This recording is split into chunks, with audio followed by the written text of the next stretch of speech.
Olá, Sam. Prefiro não divulgar meu nome, porém estou aqui para relatar uma história vivenciada pelo meu avô. Estarei alterando o nome dos envolvidos, para não haver identificação. Meu avô José nasceu na década de 40, no Mato Grosso. Seu pai havia recebido hectares de terra do governo e fez daquilo seu lar e sustento. Logo, quando José completou seus 20 anos, conheceu a senhorita Rosa.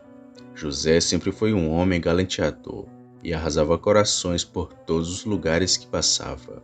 Ademais, desde novo, sempre realizava viagens a lugares, a fim de promover acordos e contratos para seu pai, o qual se tornou um conhecido criador de gado da época. E foi em uma dessas viagens para São Paulo que conheceu a minha avó.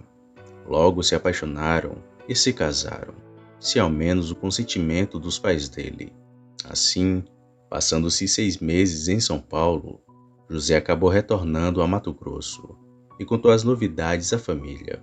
E por incrível que pareça, aceitaram bem, mesmo que a mãe de José fosse um pouco relutante com a escolha da parceira. Porém, de certo modo, queria apenas ver seu filho bem encaminhado e feliz. Uma década se passou, e durante esses 10 anos, muitas coisas aconteceram. A mãe de José faleceu, em decorrência da doença de Chagas. A senhorita Rosa já havia se mudado para Mato Grosso, junto com seu esposo. Percorrendo a década de 60, algumas coisas estranhas aconteceram pela região da fazenda onde eles residiam. Muitos eram os comentários de um suposto vulto negro rondando as estradas de terra e fazendas da localidade, e avistamentos de uma suposta bola de luz que aparecia em volta da floresta. Meu avô sempre amou futebol e por isso ia aos bares acompanhar os jogos pelo rádio, na companhia de seus amigos. Nunca foi de beber, porém nunca recusou um fumo.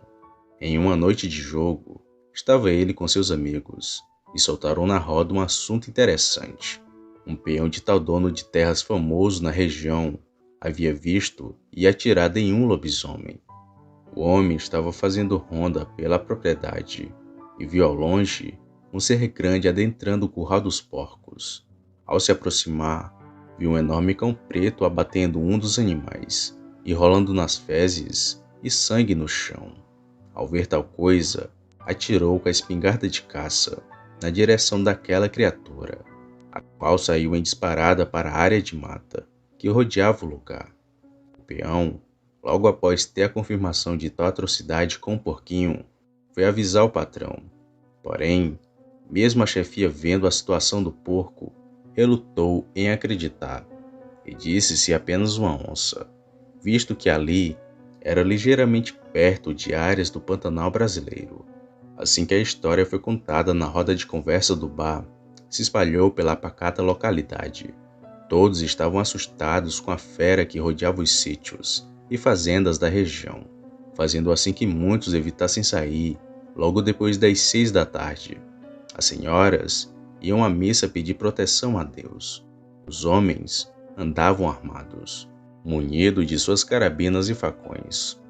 Certa noite, um homem, trabalhador de um sítio, voltava para casa e viu a criatura. Disse ele que aquilo estava indo ao seu encontro, e a única coisa que tinha para se proteger era a palavra de Deus. O Senhor mencionou o cheiro horrível de carniça exalado pela criatura. Ademais, seu enorme corpo envolto de pelos longos e negros que pareciam estar molhados. Disse o homem que passou pela criatura correndo, orando o Salmo 91, e seguiu assim até chegar em casa. Assim que adentrou sua residência, contou o acontecido à mulher, a qual espalhou para todos os conhecidos no dia seguinte. Mesmo não tendo as tecnologias de hoje, não há forma melhor que a fofoca para espalhar notícia. Além do lobisomem, houve alguns avistamentos de uma pequena bola branca que flutuava em torno da mata. Um dos funcionários do meu avô viu e a descreveu sendo quase fluorescente, ao ponto de iluminar tudo em volta. Para eles, era mau presságio, talvez de morte. Mas isso é o mais interessante de toda a história, pois após qualquer avistamento do lobisomem, via-se essa bola branca. Enfim, quase no fim da quaresma, o padre da localidade decidiu realizar a missa de encerramento, que seria feita na fazenda do meu avô. Ademais, houveram muitos preparativos para tal ocasião, e um deles foi a produção de tecidos e sedas para a costura de toalhas bordadas para a missa. Minha avó sempre foi uma costureira de mão cheia e optou por fazer sozinha todos os bordados. Porém, precisava pegar o material na cidade. Logo de manhã, meu avô se pôs na estrada em seu cavalo para ir até o banco e logo depois pegar os panos. Após resolver tudo, estava ele voltando para casa. Era por volta das 5 da tarde. Não se preocupou com o horário, pois sempre andava armado e não acreditava nas histórias. Sempre foi um homem cético, mesmo sendo católico praticante. Ao passar por um enorme pasto com animais soltos, se dirigiu a um caminho estreito rodeado por floresta tropical virgem. Chão de terra batido, mão única, e os dois lados era pura vegetação. Por volta das 6 horas, já com o entardecer, apertou as rédeas e optou por ir mais rápido com o cavalo, a fim de adiantar o percurso. Assim que passou por uma encruzilhada, viu debaixo de uma árvore uma besta. Primeiro achou ser um potro sentado, porém, ao se aproximar mais, viu um enorme cachorro. Descreveu sendo magro, porém seus músculos eram definidos, cobertos por longos pelos negros, sujos com terra e lama, e falhados também. Seus olhos pareciam refletir a luz da lua, como olhos de gato, e eram amarelados. Suas orelhas eram enormes e caídas, e por fim, um mau cheiro insuportável de carniça que sufocava o ar. O animal se posicionou em 4 patas assim que percebeu a presença do meu avô, e se pôs a observar cada movimento e aproximação dele. Como disse mais acima, a estrada era de mão única e não tinha retorno. Então era passar pelo animal ou voltar para a cidade.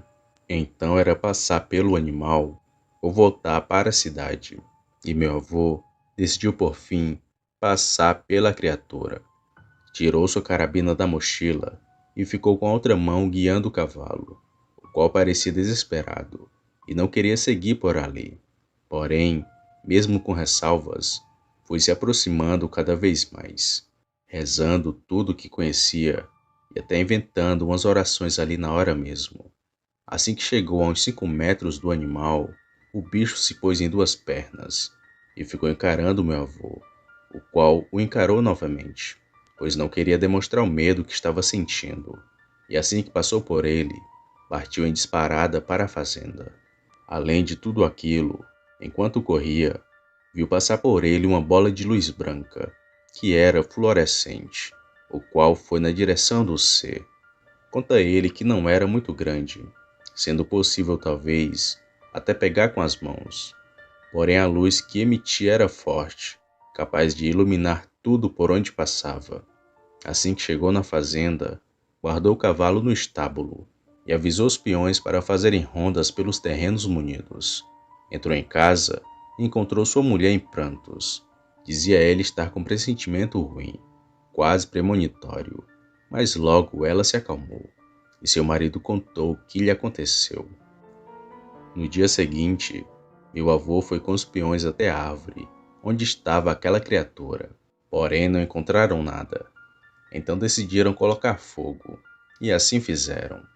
Mas alguns dias se passaram e houve a missa de encerramento da quaresma. Muitas pessoas foram até a fazenda, e uma delas foi um velho senhor, que todos conheciam como o mendigo bêbado. Sempre ficava perto de bares até tarde da noite, e dormia ao relento, odiado de inúmeros cães de rua. Mas, mesmo naquelas condições, foi aceito na ocasião e recebido de boa fé. Meu avô sempre achou que aquele senhor seria o lobisomem, já que vivia machucado e não era raro desaparecer por semanas. Entretanto, nunca descobriram quem era. A quaresma se encerrou e não teve mais nenhum avistamento do lobisomem e da bola de luz que foi relatado. Acho que a primeira vez que meu avô me contou essa história, eu tinha uns 4 anos, e isso meio que me traumatizou. Honestamente, eu não sou muito de sentir medo, mas lobisomem é uma coisa que me pega muito. Às vezes duvido, sabe? Mas são tantas histórias e tão parecidas.